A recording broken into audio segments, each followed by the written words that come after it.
Let's talk about our next data structure. And this one is called a dictionary. In other languages, it might be called a hash table, maybe map or objects. In Python, we have this idea of dictionary, or as Python likes to call it, dict. I have to make sure I pronounce that properly. That's a really hard word to say when you're recording and you're repeating it over and over. Anyway, dictionary. What is it? Well, it's a data type in Python, but it's also a data structure. Remember that I mentioned this idea of data structure when we talked about lists.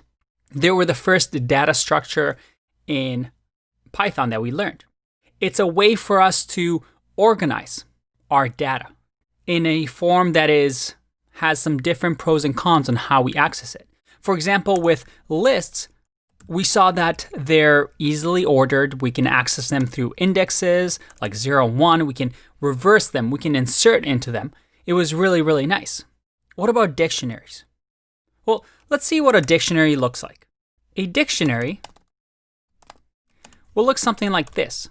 We'll have a key and a value. And then another comma, and then another key and another value. Let's decipher this.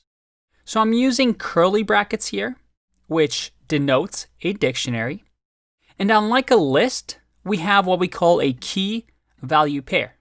A key is a string for us to grab the value. What do I mean? Well, in order for us to access any of these values, I would go dictionary and then say the key. In our case, let's say we want to grab B. We would grab the key, and then when we print here the result,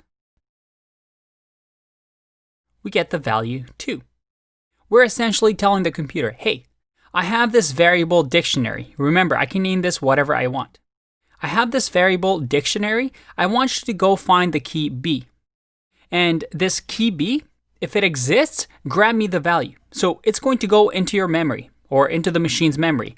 It's going to find where B is stored in our memory and grab the value. So in the bookshelf B, we have the value 2. What if we do C, which doesn't exist? If I click run, nope, I get an error. It tells me, hey, sorry, you're looking for key C, but I don't really have that key. And this is what a dictionary is. A dictionary is an unordered key-value pair. What do I mean by that? Unordered means that they are not right next to each other in memory. Remember, with lists, we could access lists with index of 0, then index of 1, index of 2. All those bookshelves were right next to each other.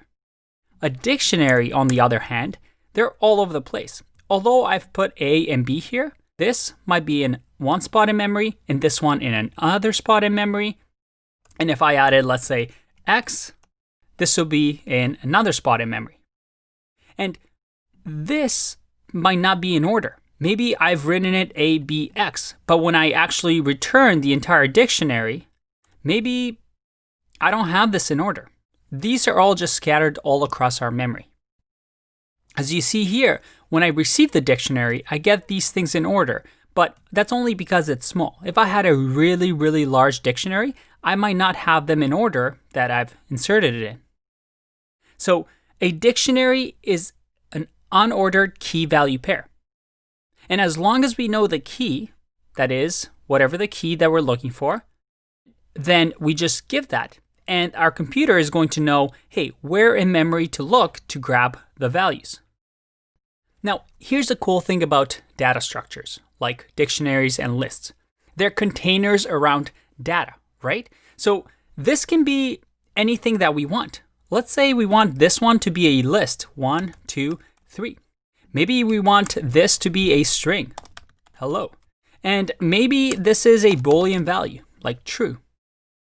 That is completely valid. I can access the A like so, and I get the list. What if I want the second item in the list? Well, I do index of 1, like this. And there you go, I get 2. And this is the same with lists. And you'll see this a lot, where if we had a list, or let's call it my list, and my list contains a dictionary that has, let's say, A1, and you know what? Let's just copy and paste this. We'll do this. So we'll have the first item in the array, like this, then comma, then another item in the array, and this time around, this one has 4, 5, 6. So that I can now grab from my list